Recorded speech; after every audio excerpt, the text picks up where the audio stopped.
It was supposed to be the most magical day of her life. In the grand estate tucked into the rolling hills of Sonoma Valley, Amelia Brooks stood before her full-length mirror in a satin and lace gown that shimmered in the soft morning light. A millionaire heiress, loved by the media and admired in elite circles, today she was just a bride. Just a woman in love. The house buzzed with excitement. Florists scurried in and out. Music drifted softly through the halls. Amelia's cheeks glowed, and her soft curls were pinned with pearls. Her heart raced, but not from nerves. She couldn't wait to surprise her fiancé, Matthew Carter, before the ceremony. She tiptoed down the marble hallway, careful not to crush her bouquet of white orchids. Just a peek, she thought, a sweet pre-wedding moment to cherish forever. But as she neared Matthew's room, her steps slowed. His voice came through the door, light, teasing, and sharp with laughter. Then another voice answered, a woman's. Familiar. Too familiar. Amelia leaned in, curiosity pulling her closer. Don't worry, Matthew said, his voice casual. She'll be gone soon. The pill will kick in before or after the vows. Doesn't really matter. Once she's dead, everything she owns is ours. Amelia froze. Her breath caught. Her fingers went limp. The bouquet fell from her hand and scattered on the floor like crushed hope. Her heart thundered so hard she thought it might burst. Then came the final blow. The woman's voice. You made sure she took one more, right? Matthew chuckled. Of course. By tonight, Amelia Brooks will be nothing but a memory. Her knees buckled. She staggered backward, one hand over her mouth to stop the scream building inside her. Her fiancé. Her trusted friend. Planning her death. She ran. Her heels clicked on the cold tiles. Her dress billowed behind her like a ghost fleeing a graveyard. Down the staircase she flew, lungs burning, tears blurring her vision. Her thoughts were fire. Her world ash. She had to find someone who could help. Her father. Her stepmother. They were just downstairs. But as she reached the last step, her chest tightened. Her breath faltered. A rush of coldness spread through her arms and legs. Not now. Not yet. She pushed through the pain, forced her legs to move. One more step. Just one more. Amelia stumbled into her father's study, her vision dimming, her breath sharp and shallow. Dad? Susan, she gasped. Her father, Charles Brooks, stood up so fast his chair crashed behind him. Susan, her elegant stepmother in a pearl gray gown, rushed to her side just as Amelia collapsed, her dress folding like broken wings across the Persian rug. Amelia! Charles cried, catching her. What's happening? Are you hurt? They want to kill me, she whispered, her voice trembling, barely audible. Charles's face went pale. Who wants to kill you? Amelia tried to speak, to say the names, to expose the truth. But her body gave out. Her lips trembled, then went still. Her eyes fluttered shut. Amelia!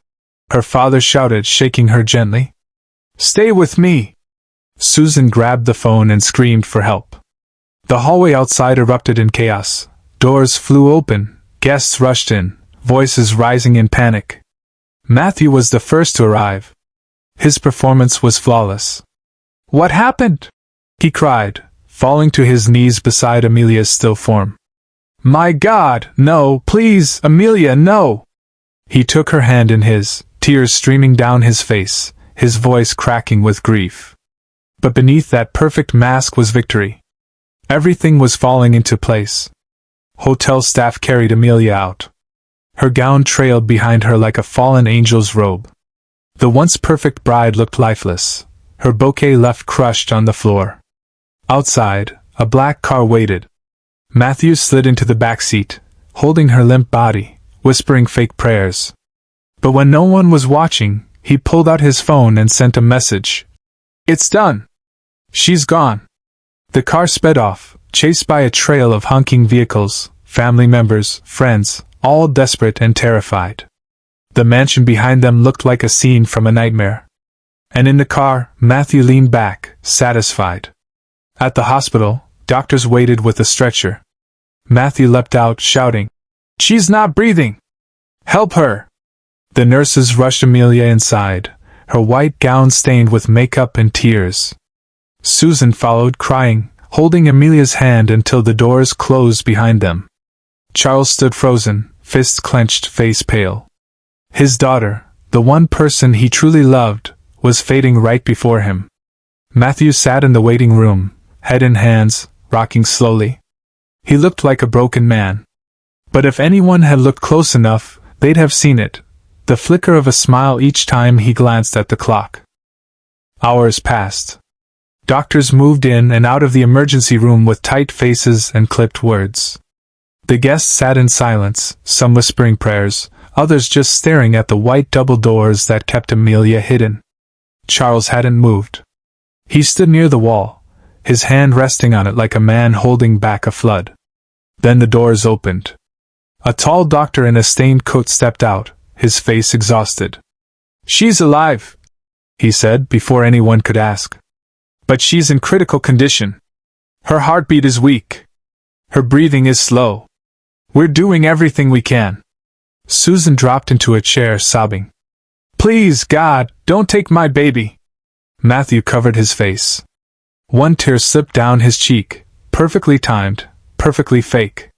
But no one noticed the notification that blinked across his phone screen. "Job well done. We'll talk soon." Behind the white curtains in the ER, Amelia lay still. Machines beeped softly. An oxygen mask covered her face.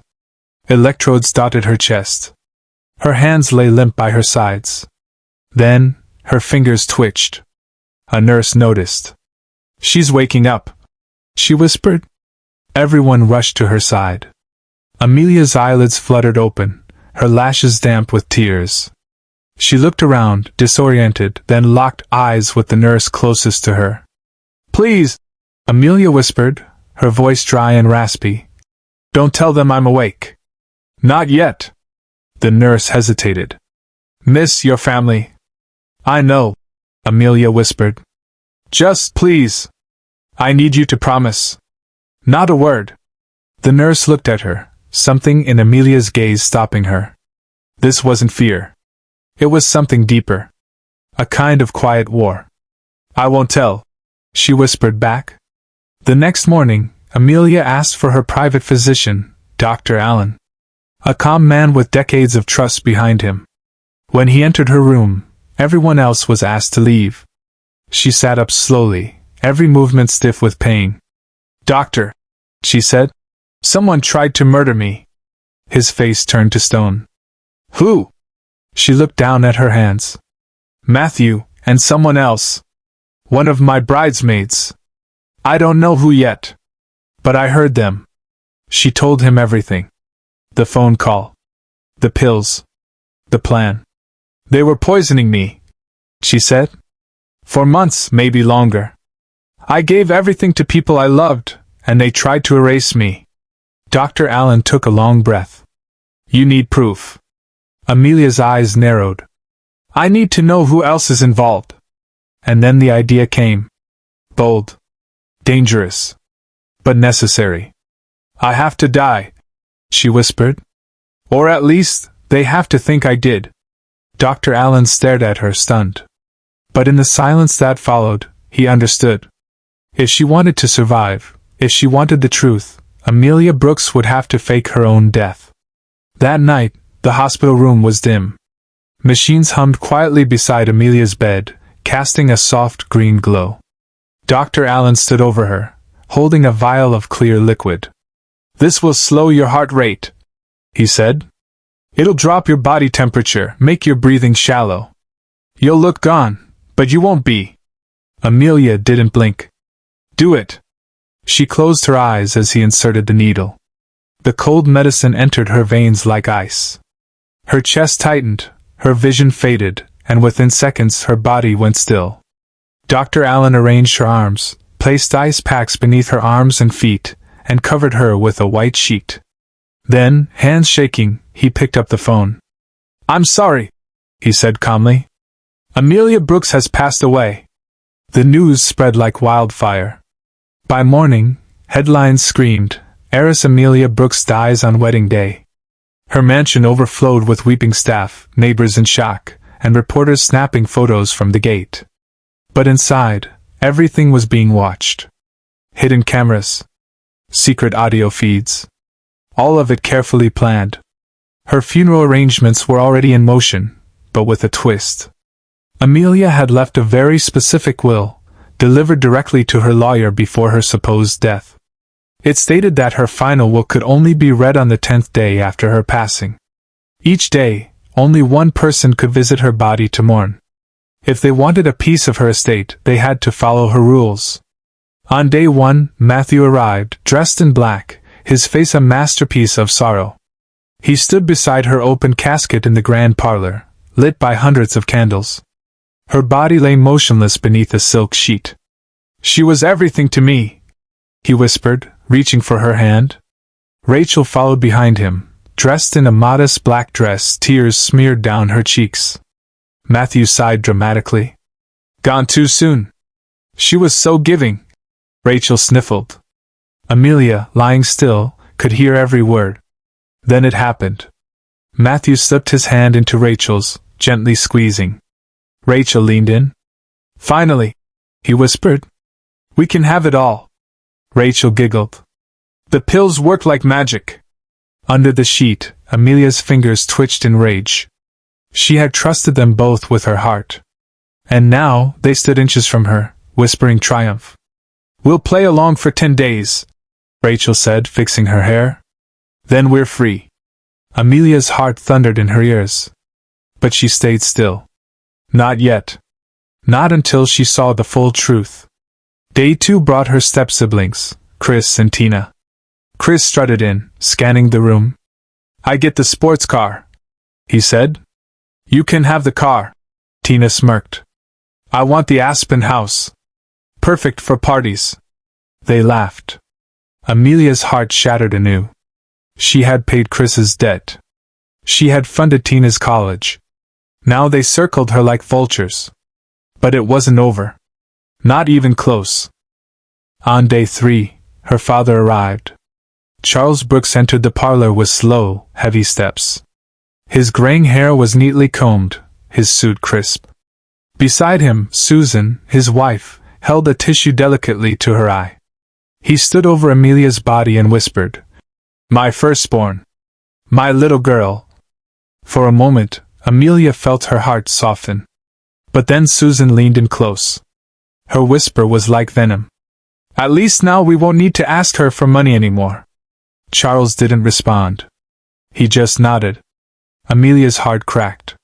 Her father, the man she'd spent her whole life trying to impress, was no different than the rest. She had paid his debts, bought his new house, funded Susan's foundation. And now, all he saw in her was a bank account gone silent. She held back the tears that wanted to pour.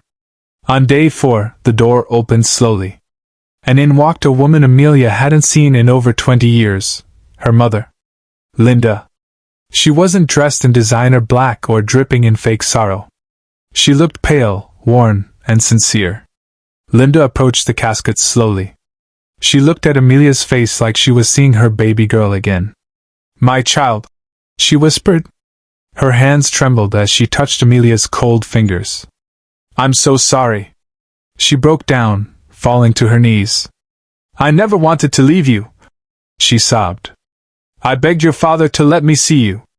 But he said he'd make you hate me. And he did." Amelia's breath caught. Her body remained still, but her mind reeled. She had believed her mother abandoned her. That she walked out and never looked back. But maybe that wasn't true. "I missed everything," Linda whispered. "Your birthdays, your dances, your heartbreaks. I wasn't allowed." Her cries echoed through the room. For the first time since the betrayal began, Amelia felt something shift inside her, a tiny thread of healing. Her mother had loved her.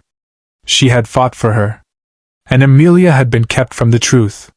One person in the world had come to mourn her, not for what she had, but for who she was. And that gave her strength. Because tomorrow would bring answers. and justice. Day 5. The house staff entered in quiet lines, maids, the chef, the butler, the gardener, and last, David, her driver. They stood by the casket in silence, some whispering prayers, others wiping their eyes. These were the people who had served Amelia for years. And unlike her family, their grief was real. After everyone paid their respects, David lingered. His dark eyes stayed fixed on Amelia's still face.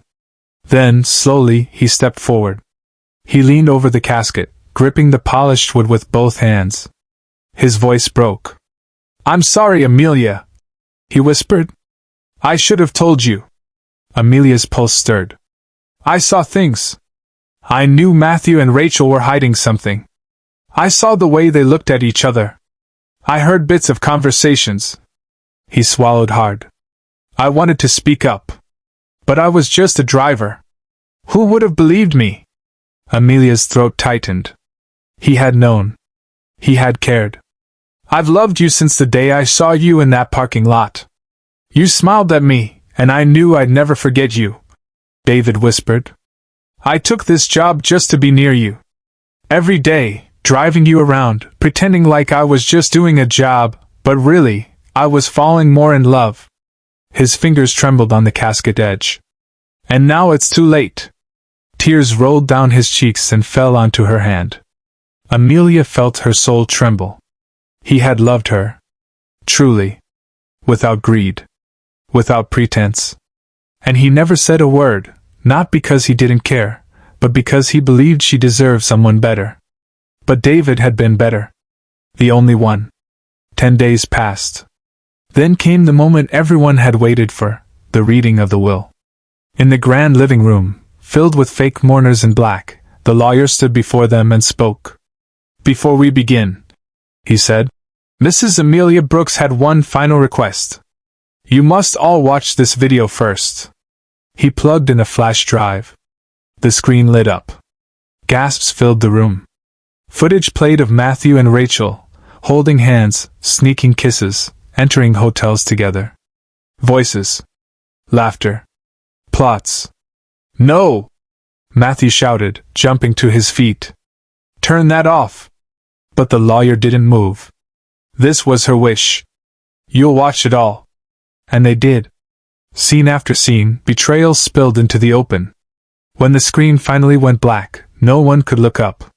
Then a new image appeared, Amelia. Alive. Her voice was clear. "To my darling ex-husband and my once best friend," she said, staring into the camera, "you get nothing. Divorce papers are already in motion. Rachel, you'll never wear another one of my dresses. Matthew, you'll never touch another cent of my money." To her step-siblings, $1,500 each. Enough to buy your dignity back if you can find it. To her father, $1 million. Not from love, but so I never have to see you again. To her mother, "I'm sorry. I hope this is the beginning of something better." And then, she smiled. To David, she said softly, "The only man who truly saw me, I love you. Will you build a life with me?" The room was dead silent. Then doors opened.